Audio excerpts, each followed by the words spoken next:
بسم الله الرحمن الرحيم. اللهم لك الحمد كما ينبغي لجلال وجهك وعظيم سلطانك. اللهم لك الحمد حتى ترضى، ولك الحمد إذا رضيت، ولك الحمد بعد الرضا. اللهم صل وسلم على حبيبنا محمد صلى الله عليه وعلى آله وسلم تسليما كثيرا.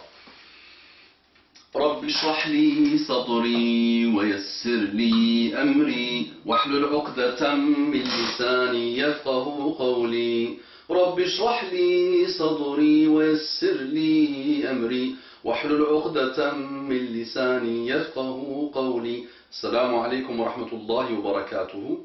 Que la paix d'Allah subhanahu wa ta'ala, sa miséricorde et ses bénédictions soient sur vous, mes frères et sœurs partout dans le monde. Bonjour mes frères et sœurs de l'humanité. Un frère nous dit Salam alaikum wa rahmatullahi wa barakatuhu. Qu'Allah t'accorde les plus hauts degrés de paradis ainsi qu'à ta famille. Amin ya rabbal alamin. Jazakallahu kulla khair. Et je fais les mêmes doigts et plus pour toi ya akhi. Je suis un frère de 17 ans. Voilà, j'aimerais te faire part d'un thème, la vie au lycée. Je parle pour moi, mais aussi pour tous les frères et sœurs venant de milieux comme le lycée ou le collège. Ce milieu est un milieu de pur kufr. De pur kufr. Le kufr, c'est la mécréance. Tu vois des gens fumer, s'embrasser. Tu vois des centaines de mauvais comportements. Tu vois des gens inconscients, bêtes. Quand tu essayes de parler aux frères dits musulmans, j'aime bien le dit et je l'emploie souvent, donc quand ce milieu est un milieu de coffre, tu vois des gens fumer, s'embrasser, tu vois des centaines de mauvais comportements, tu vois des gens inconscients, bêtes. Quand tu essayes de parler aux frères dits musulmans, ces sortes de racailles qui relookent les filles comme des objets, qui fument, qui n'ont aucune maturité, tu as l'impression de parler avec des morts vivants. Tu as l'impression de parler avec des morts vivants. Par exemple, quand tu l'invites à aller à la mosquée, à écouter tel ou tel rappel ou cours, il trouve toujours des excuses. Et même dans le cas où il regarde, rien ne change en lui. C'est comme s'il n'avait rien écouté. De plus, les filles dites musulmanes s'habillent de manière, entre parenthèses, tu vois ce que je veux dire. Oui, mon frère, je vois ce que tu veux dire. J'apprécie beaucoup ta pudeur où tu n'oses pas décrire ce que tu veux dire et ce que je comprends. Elles sont vraiment une épreuve pour les croyants. Votre jeune frère de Satan dit à nos sœurs, Ya Hasra, dites musulmanes, Ya Hasra, souvent d'origine arabe, et les Arabes avant l'islam avaient beaucoup de sens de l'honneur, et quand ils même ont parti dans leur justification de enterrer des filles vivantes, dans leur justification en partie, ils disaient qu'ils avaient peur du déshonneur, subhanallah. Et aujourd'hui, les Arabes de cette époque, la descendance des Arabes de cette époque, subhanallah, actuelle, n'ont rien à voir. En partie, attention, là, on ne généralise pas, at-ta'mim min al-ama, le fait de généraliser est un signe d'aveuglement, mais une partie de ces descendances dites arabes, subhanallah, font des choses pires que les jahilites font, et pires que les pires des mécréants font, subhanallah. Et on ne va pas se mentir.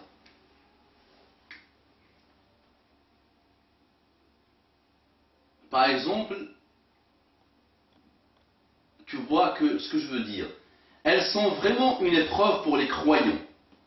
Elles nous font beaucoup souffrir et nous dégoûtent du lycée. Donc, les jeunes filles là, vous dégoûtez votre frère du lycée et des études. Et crois-moi, à certains moments, je suis à 2 doigts de leur lancer une da'wa. Donc il dit que parfois il est à 2 doigts de faire une dua contre eux. Contre elles ou contre eux. Ok. Donc j'aimerais bien qu'elles s'habillent de manière à cacher leur atout. Ce n'est pas parce qu'elles ne peuvent pas mettre le hijab qu'il faut qu'elles s'habillent comme des non-musulmanes. Et quand elles s'habillent de cette manière, je ne les considère pas comme des personnes de valeur. Je ne les considère pas comme des personnes de valeur. De plus, attention, je ne suis pas d'accord avec tout ce qui est dit sur ce message, je ne fais que le lire.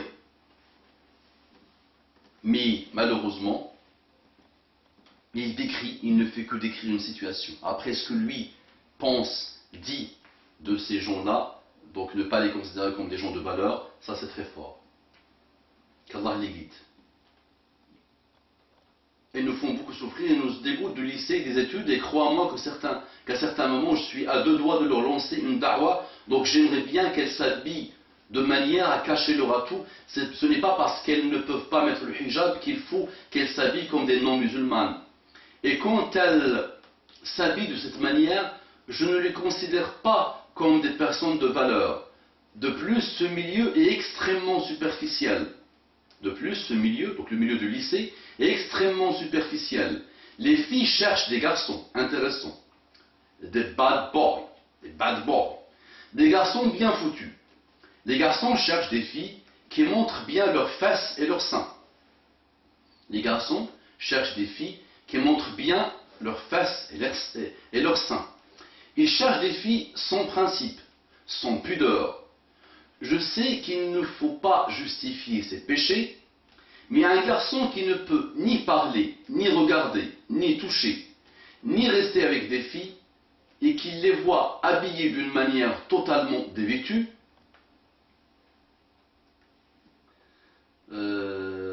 donc ni toucher, ni rester avec des filles qui les voient habillées d'une manière totalement dévêtue, est presque poussé à la masturbation. Donc ce jeune homme-là, qui voit tout ça, il est presque poussé à la masturbation. Parce que s'il ne fait pas ça, il va presque exploser. Parce que s'il ne fait pas ça, il va presque exploser. De plus, quand on est au lycée, on a souvent entre 16 et 20 ans. Donc on n'a pas notre propre foyer ou de rémunération ou encore trouver du travail. Donc on n'a pas les moyens de se marier. Donc il est obligé de subir, on est obligé de subir et on ne peut pas envisager une relation avec une fille. Quand tu veux faire un peu de da'wah ou parler de religion avec les non-musulmans, il y a un gros silence. Les gens te prennent pour un alien. Ils ne parlent pas, ils ne parlent que de futilité. Ce milieu t'éloigne énormément de la religion et d'Allah et t'empêche de bien étudier, car tu n'es plus concentré et ce milieu te dégoûte du rappel avec les gens. Tu deviens renfermé sur toi. Donc tu dis que tu vas changer de lycée, mais où que tu ailles, c'est pareil. Tu voudrais donc aller dans une école islamique, mais il faut avoir les moyens, et de plus, il n'y en a pas dans chaque ville, donc c'est impossible. Mais même si tout le monde a vécu ça, le problème c'est qu'à notre époque, c'est 40 fois pire. Les jeunes sont encore bien plus égarés et bien plus égareurs qu'avant.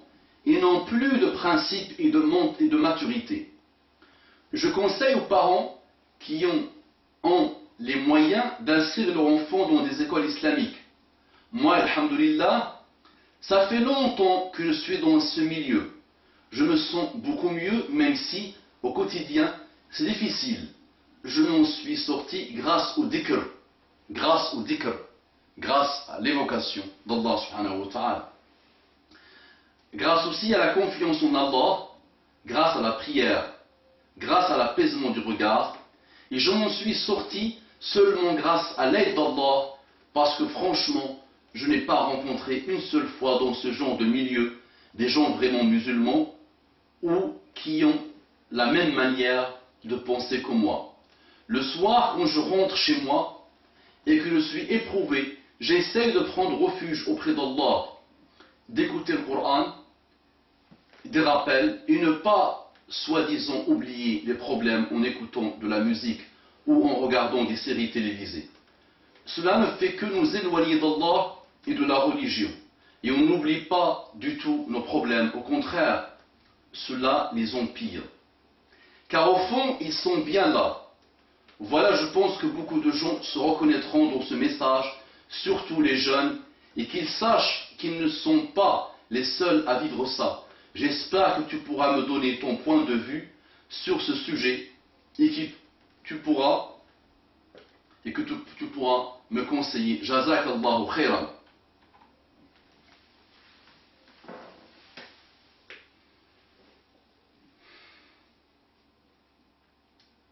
Personnellement, j'apprends de ce jeune qui nous apprend beaucoup de belles choses, alhamdulillah, et qui vit une fitna que beaucoup de frères et sœurs vivent. Je conseille de ne pas laisser tomber les études. Je conseille d'apprendre, de continuer d'apprendre et d'avancer. L'épreuve est là, elle était là, elle sera là. Et nous devons remercier Allah subhanahu wa ta'ala pour l'islam et nous devons patienter et endurer devant les épreuves. Je me rappelle personnellement, je ne suis pas un exemple, et même si je n'aime pas parler de moi, puisqu'il m'a demandé de donner mon point de vue, que j'ai vécu en France une grande partie de ma vie, presque la moitié de ma vie, et quand j'étais dans la fac, donc dans les études universitaires, j'ai vécu des choses, j'ai vu des choses, subhanallah, des filles qui t'attendent avec leur véhicule, avec leur voiture, en prétextant qu'elles veulent te déposer chez toi. Des filles qui te disent, j'étais là à Gerba, j'ai passé 15 jours, je me suis bien bronzé, regarde, et elle enlève le... Faut que tu regardes le nombril, tu regardes presque les seins, bronzés. Une fille d'origine arabe qui vient te voir, toquer dans ta chambre, et je demandais 50 francs. 50 francs, c'est, à l'époque, c'est l'équivalent peut-être de 8 euros, je pense. 7,5 euros. Et qui te dit, donc donne les 7,5 euros, et bismillah, zid. Donc nous avons vécu tout type de situation, mon frère, et par la grâce d'Allah subhanahu wa ta'ala, ma partie intime n'a jamais été mise dans une partie intime, dans le haram. C'est cru, c'est direct. Par la grâce d'Allah subhanahu wa ta'ala. Et je remercie Allah subhanahu wa ta'ala.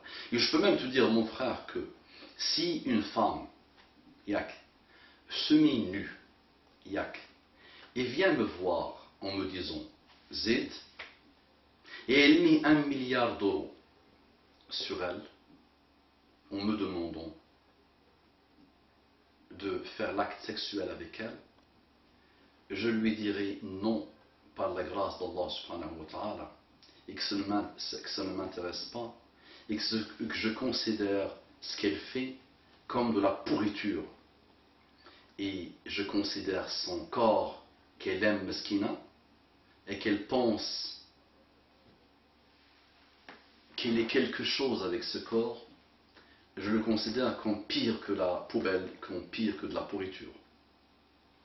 Donc le musulman avance vers Allah subhanahu wa ta'ala, et les plaisirs de ce bas monde ne sont rien à côté de ce qui nous attend au paradis. Fiha ma la ayn ra'at wa la udhunun sami'at wa la khatara ala qalbi bashar. Dans le paradis, il y a ce qu'aucun œil depuis Adam jusqu'à la fin des temps n'a vu, ce qu'aucune oreille depuis Adam jusqu'à la fin des temps n'a entendu, et ce qu'aucune imagination n'a pu imaginer. Imagine ce que tu veux. Si tous les cerveaux, toutes les imaginations de toutes les créatures de Dieu se mettent à essayer d'imaginer le paradis, elles ne pourront pas décrire une partie infinitésimale du paradis.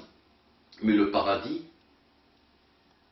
mérite de nous un effort.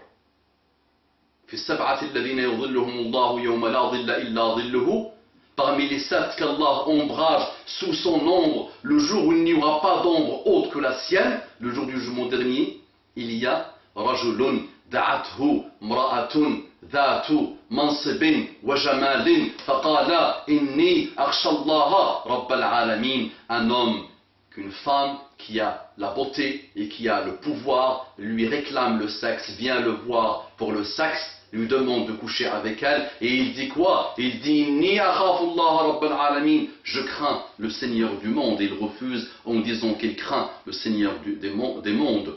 Donc mon frère, oui, tu décris une situation catastrophique. Personnellement, quand je passe devant même les collèges, là où il y a des gamins de 11, 12, 13, 14 ans, dans des banlieues, j'habite dans la banlieue, et je vois, subhanallah, des gamins d'origine à 90% d'origine arabo-musulmane qui fument, qui s'embrassent, qui se font des câlins, qui sont presque nus, qui n'ont rien à voir avec le strict minimum de respect que des animaux ont. Imagine, ils n'ont rien à voir avec le strict minimum que des animaux ont. Subhanallah. Je ne parle même pas des humains, je parle des animaux. Donc des animaux ont un certain respect. Ces gens-là que je vois, je passe souvent devant des collèges, n'ont pas le strict minimum de respect et de la pudeur que quelques animaux, ou qu'une grande majorité des animaux a. Allah yahdina, Allah yaradbina, que chacun éduque ses enfants, que chacun s'éduque, et qu'on dise, il y en a marre de cette vie loin d'Allah subhanahu wa ta'ala. Loin d'Allah subhanahu wa ta'ala. Donc que chacun de nous opère un changement sur lui-même, opère un changement sur ceux pour qui il est responsable, pour qui il a une responsabilité, et que chacun s'éduque petit à petit pour qu'Inch'Allah le bien retourne dans ce monde, et pour que la pudeur retourne dans ce monde, et pour qu'on puisse propager les bonnes valeurs de l'islam. Et croyez-moi que le sexe est devenu un dieu sur terre, que la fornication est devenue Dieu sur terre, elle est idolâtrée, mais on voit des gens complexés. Les émissions ne parlent que de sexe, ça parle que sur la ceinture. Toutes les émissions françaises, ou la grande majorité des émissions du monde ne parlent que de ça, subhanallah. N'encouragent qu'à ça, subhanallah. Au travail, les gens parlent que de sexe. Dans les études, les gens ne parlent que de sexe. Et là, tu vois un complexe énorme. Ils ont un complexe énorme, les pédophiles, le sexe. Les prédateurs sexuels, le sexe. Ceux qui tuent, le sexe. Il n'y a que ça, subhanallah. À nous, d'entamer une vraie mue sur nous-mêmes, mue, M-U-E, une vraie métamorphose sur nous-mêmes, en s'armant de l'amour d'Allah subhanahu wa ta'ala, en s'armant de la crainte d'Allah subhanahu wa ta'ala, et en s'armant de jihad al-nafs. Jihad al-nafs. Fais ton propre combat, qui est le plus dur. Aladdu a'da'ika nafsuka. Ton pire ennemi, c'est toi-même, ton nafs. C'est vraiment ton pire ennemi. Travaille sur ton ennemi et avance. Le sexe ne mène à rien. Toutes les expériences que nous avons observées, que je reçois personnellement, des milliers de lettres, subhanallah, je peux même prétendre qu'il y a eu des centaines de milliers de lettres. Toujours, je n'ai pas encore vu une ou un qui me décrit qu'il a été heureux suite à une expérience sexuelle. Et c'est Allah subhanahu wa ta'ala qui nous a appris ça dans le Coran. Ne vous approchez pas de la fornication. Donc tu as décrit avec tes mots à toi, subhanallah, plus ou moins en décrivant parfaitement la situation. Je n'ai pas trop apprécié juste le fait que tu dises qu'ils ne sont pas de valeur, que tu ne les aimes pas, ce type de choses. Allah il dit qu'Allah les guide.